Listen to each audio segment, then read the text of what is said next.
Donald Trump is trying to put his own positive spin on what's being seen as weak results for Republicans in state elections in the U.S. In Kentucky, Democrats are claiming victory in the race for governor. Andy Beshear appears to be moving into the governor's mansion after a tight race. Trump held a rally on the eve of the vote for the incumbent Republican governor, who right now, by the way, is refusing to concede. Democrats are also celebrating a generational win in Virginia. Support from suburban voters has resulted in the Democrats capturing both the state assembly and the Senate for the first time in decades. CBC's Arthi Pohl is in Washington with more on these big gains for Democrats. Yeah, it was quite a victory for the Democrats in Virginia, Suhana. The legislative races which were held there, they finished in favor of Democrats. So majorities were won in the House and Senate. So that's giving full control of the legislature to the Democrats. And as you mentioned, that's for the first time in more than 2 decades. So a state that has gone back and forth between red and blue now appears to be a blue stronghold ahead of that 2020 election next year. Some do say that that outcome wasn't so unexpected. Now, if we're moving on to 2 other states where we saw gubernatorial races taking place, 2 historically red states, and we're talking about Mississippi and Kentucky. Now, in Mississippi, Republicans held on. They elected a Republican as governor. But let's then move on to Kentucky, as you mentioned, where the results are being viewed as somewhat out of the ordinary.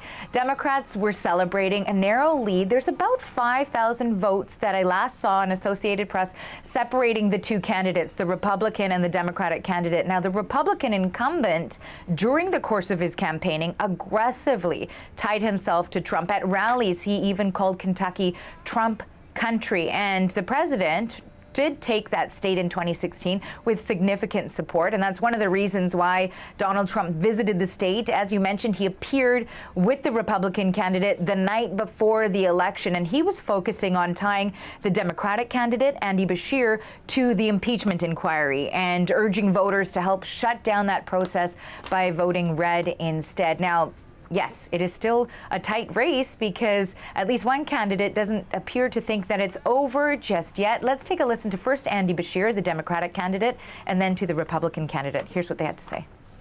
Voters in Kentucky sent a message loud and clear for everyone to hear.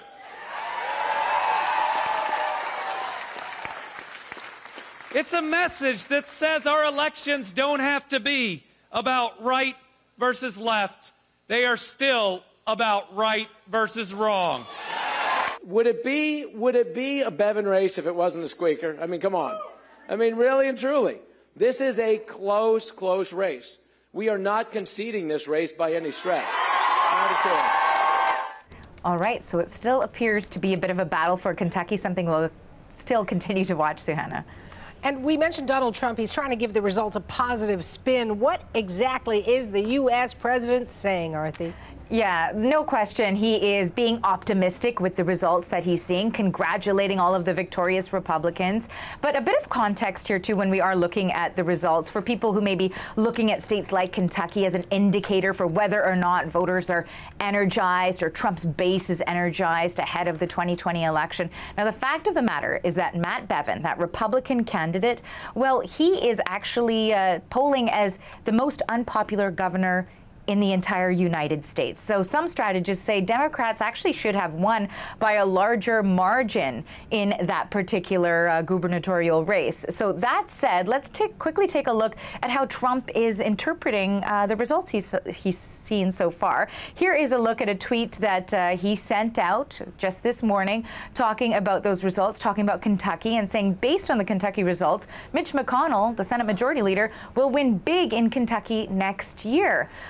So sort of changing the channel a little bit, but perhaps that can be interpreted as trying to build up or rev up the base, because also some numbers show that Mitch McConnell doesn't have very high approval ratings in Kentucky either. So maybe he's getting a head start on the campaigning there, but it's all part of context. There's still a long way to go before 2020, Suhana.